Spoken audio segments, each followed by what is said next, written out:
So, mit dem Intro, mit dem saugeile Intro, die Einleitung zu unserem neuen Let's Play Projekt, in dem jeder aus unserer Gruppen, also für die Legion of Deppen, separat Streamer wird.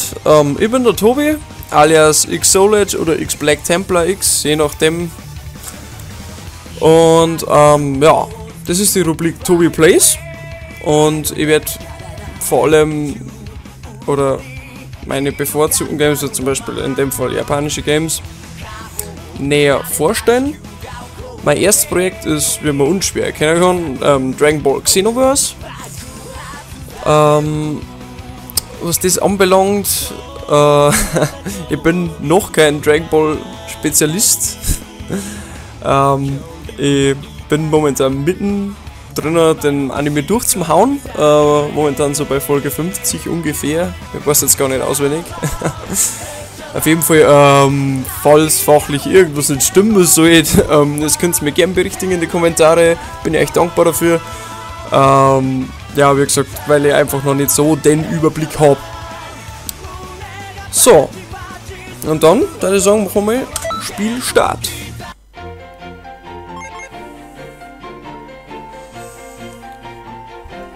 Was bei Dragon Ball Xenoverse jetzt ziemlich neu ist, ist, dass die Story komplett neu,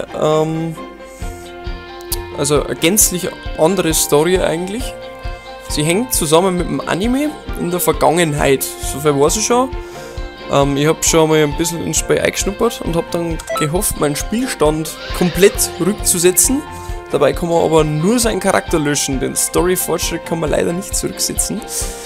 Das ist jetzt ein bisschen blöd, aber man kann die Missionen samt Cutscenes replayen und das werden wir jetzt gleich machen.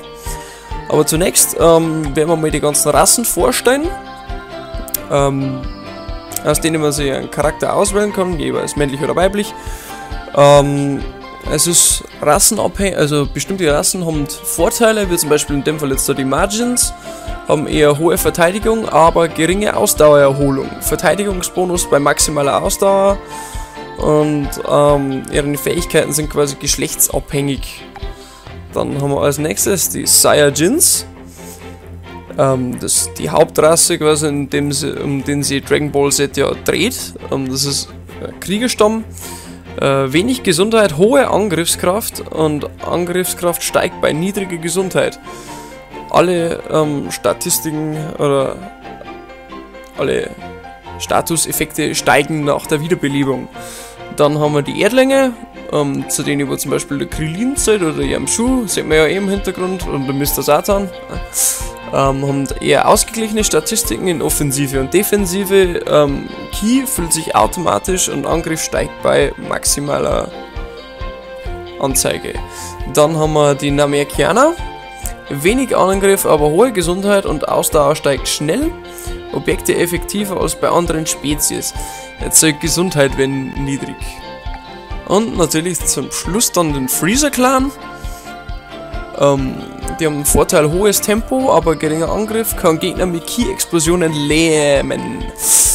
Tempo-Bonus bei wenig Trefferpunkten. So. Also ich persönlich werde jetzt einen Saiyajin erstellen. Ich denke, das passt ganz gut, storymäßig her. Natürlich nehmen wir einen männlichen Saiyajin. So, schauen wir mal, Aussehen, Größe kann man variieren. Sieht man da, nehmen wir also mal so mittlere Größe.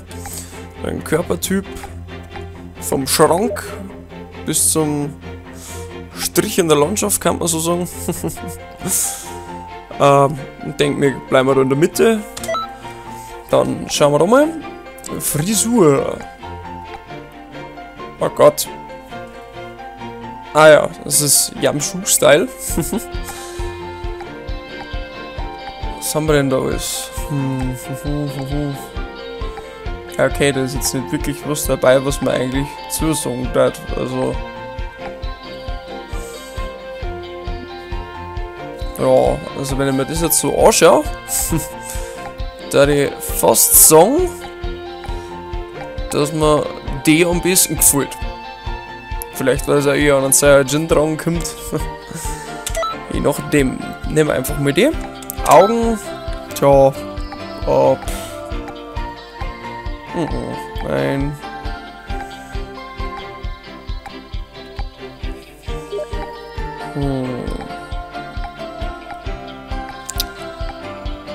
Christoph nervt schon wieder. Aber ich habe jetzt leider keine Zeit nicht. Schauen wir mal.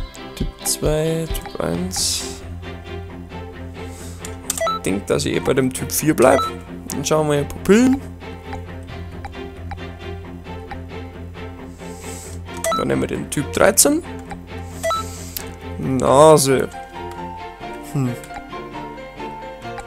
Ja. Ah ja, okay. Ja, okay. Krillin hat ja auch keine Nase.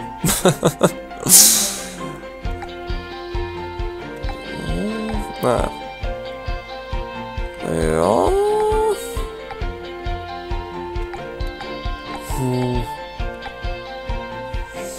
Na, ich denke, ich werde bei Typ 1 bleiben.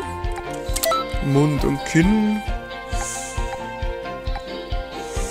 Schauen wir. Na, nein.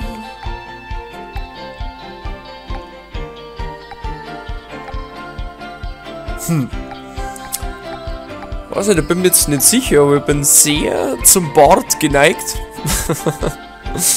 Liegt vielleicht daran, dass ich selber Bartträger bin.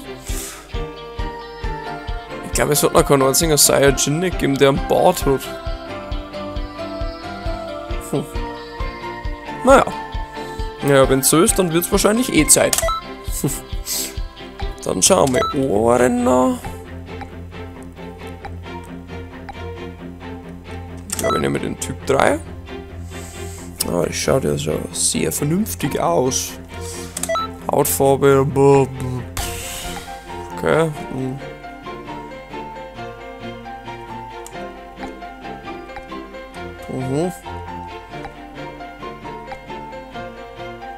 Ja, ich denke, das ist so ein normaler Hautton, ein bisschen. Haarfarbe, da die eigentlich fast bei schwarz bleiben. Vielleicht immer noch ganz schwarz. Augenfarbe. Nimmer. Grün jetzt einfach mal. Da orientiere ich mich jetzt an meine eigenen. Kostümfarbe. Boah.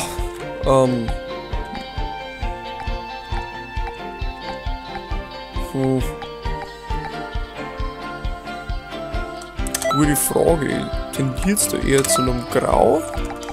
Schauen wir, was da so haben. Ich glaube, vielleicht so Navy-Blau nehmen.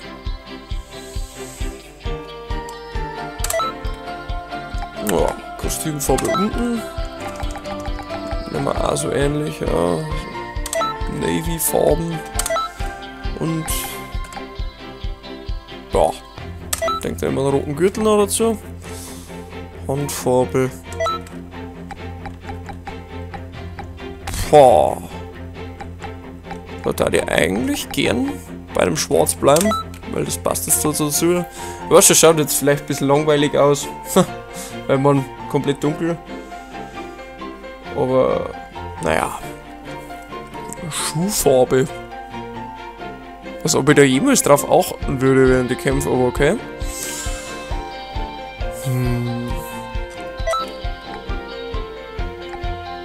Kann man vielleicht eigentlich in einem Schwarzen bleiben? Da ist der Streifen da in der Mitte. Ah ja, dann kann man vielleicht noch Rot nehmen. Noch ein bisschen mehr Farbe drin. So, und jetzt kommen wir zum schwierigsten bei mir überhaupt. Das ist die Namensgebung. Da habe ich immer Probleme damit, aber glücklicherweise habe ich da schon ein bisschen Vorarbeit geleistet. Ich habe das überlegt, ja, weil die meisten ja irgendwie was mit Go haben. Dann nenne ich jetzt einfach Gojira. Fragt's mir nicht wieso. Meiner Meinung nach passt es einfach. Und ja, dann nehmen wir noch die Stimmauswahl.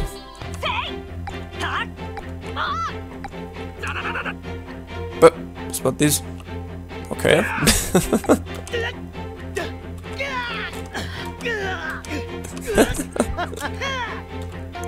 Okay, na.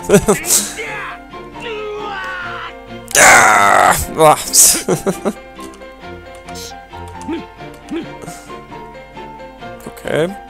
Ist gut wie gar keine Reaktion.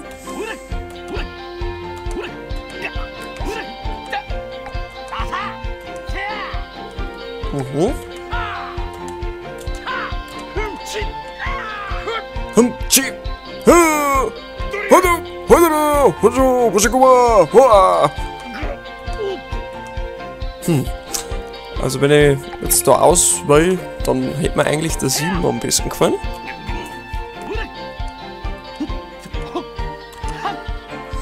Ja, der glaube ich passt in dem Fall am besten. Ja, wollte ich so. Okay. Zurück, dann bestätigen. Dann, welchen Kampfstil bevorzugst du? Ich mag es auf Tuchfühlung. Beginne das Spiel mit überwiegend Schlagfähigkeiten. Ich bleibe hinten und fahre von dort. Beginne das Spiel mit überwiegend Ki-Explosionsfähigkeiten. Nah oder fern, ich halte Balance. Beginne das Spiel mit einer ausgewogenen Mischung aus Ki-Explosions- und Schlagfähigkeiten. Boah. Ich glaube, ich spezialisiere mich jetzt da gar nicht lang, sondern nehme jetzt da einfach mal die Balance. Das Gleichgewicht. Charaktererstellung beenden und Spiel starten. Ja, gerne doch. Natürlich Einzelspieler-Lobby. Bezweifle, dass ich mehr Spieler schon ein bisschen was ausrichten kann. Mit einem Level 1er. So. Dann verbinden wir bitte. Und zwar ein bisschen schneller.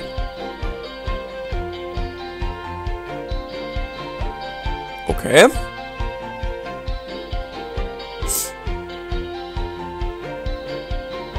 Falls das heute noch was wird. Ah ja, okay.